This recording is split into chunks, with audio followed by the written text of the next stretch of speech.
Hi there. One of the traits of successful people and corporations is that they have a compelling, unique selling point. Not a unique selling point, but a compelling, unique selling point. So I want to talk to you about how you can create a compelling, unique selling point. Now, but let me give you a couple of examples. There are three major pizza chains in America: Domino's Pizza, Papa John's, and Pizza Hut. And they all have compelling, unique selling points. For Domino's, is delivery. We're the first pizza company to deliver with a drone. First pizza company that I know of to pave roads so that they can deliver pizza faster, and so on and so forth. So, delivery. Domino's is about speedy delivery and delivery. Papa John's is about fresh ingredients. Fresh ingredients. That's that compelling, unique selling point. And then, what about Pizza Hut? It's about variety, more variety than others. So, what is your unique selling point? You can talk about different banks, for example. Wells Fargo is retail. Goldman Sachs is investment. That's a unique selling point. You know, what is your unique selling point, and how can you create a compelling one? Let me give you one more example. Hold up. I know you're enjoying the video, but guess what? I'm facilitating a class on how to reprogram the subconscious. I'm going to use a lot of stories that people can relate with. Real life stories. This is going to be very, very practical. So do you want to change negative patterns? Do you want to break free from limiting thoughts and limiting belief systems? I'm going to use my life as an example. I bedwetted until I was 16. I was able to break free from that. I came out of 2 years of suicidal thoughts. I was able to break free from that. I went on to memorize 14 books of the Bible. I went on to build amazing habits, fasting every day for 10 years, build amazing habits in my life that I'm very proud of. And I want to show you some of the principles in reprogramming the subconscious. If you want to be part of this training,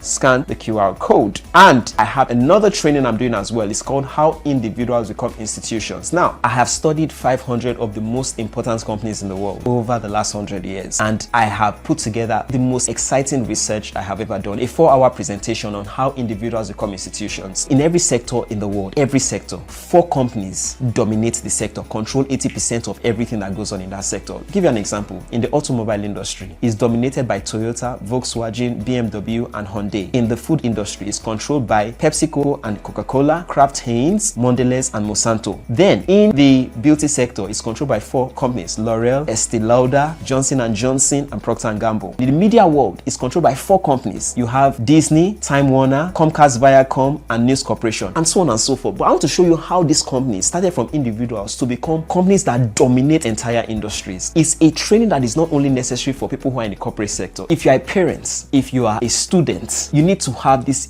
I wish I'd known this when I was 20 years younger, 25, 30 years younger. I would have made my life a whole lot better. So we are drawing from decades and centuries of experience. I recommend this training for everybody who is interested in succeeding and knowing how to maximize time. How individuals become institutions. How individuals become institutions.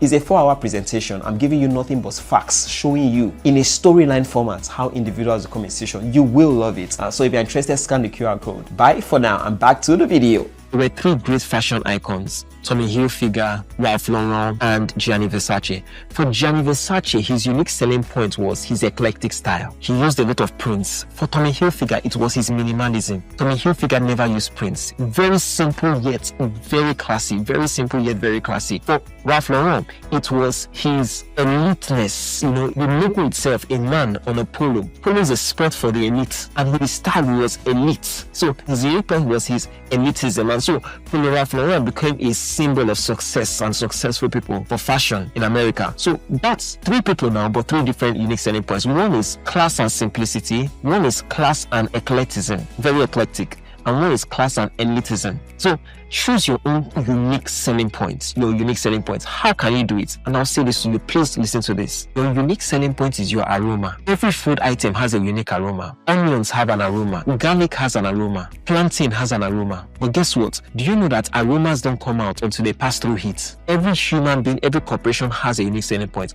When you pass through the heat of life, whether the heat of passion, intensity, trials, tribulations, afflictions, persecutions, when you pass through that, your aroma, your unique selling point naturally comes out. Naturally comes out. Let me give you an example of Ralph Lauren. You see, Ralph Lauren was working as an employee at Brooks Brothers, and he had this great idea for ties. And they didn't even think much of his idea. They didn't think he was going to be successful. Those days, ties were very fat. Ties were very large, big ties. And he had this idea for slimmer ties that were classy, more unique. He didn't think much of it. But it was a very painful time for him. Guess what? He had to create his first tie from dustbin. The first set of fabrics he used, he had to take it from a dustbin.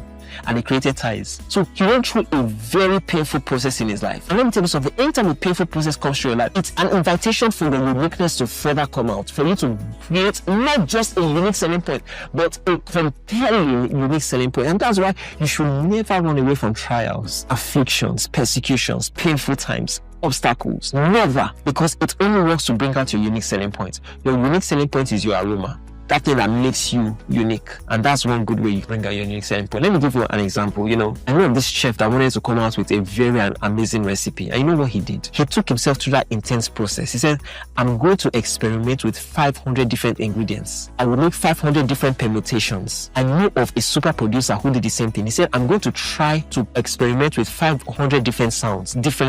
And he came out with a unique selling point. Let me tell you something. If you see people that have not come out with a unique selling point, they have not paid the price. They have not taken themselves through the process. I hope you will take yourself through the process. I look forward to your amazing testimonies. I look forward to celebrating with you. Do have an amazing day and bye for now. Hi there, I'm Adekomi Olusonya, publisher of the Immersion Bible, and I will get you addicted to the Word of God, line upon line, precept upon precept. If you would like access to any of my books, products, or services, scan the QR code after this and you will have access to that. Kemi sends her love as always. Do have an amazing day and bye for now.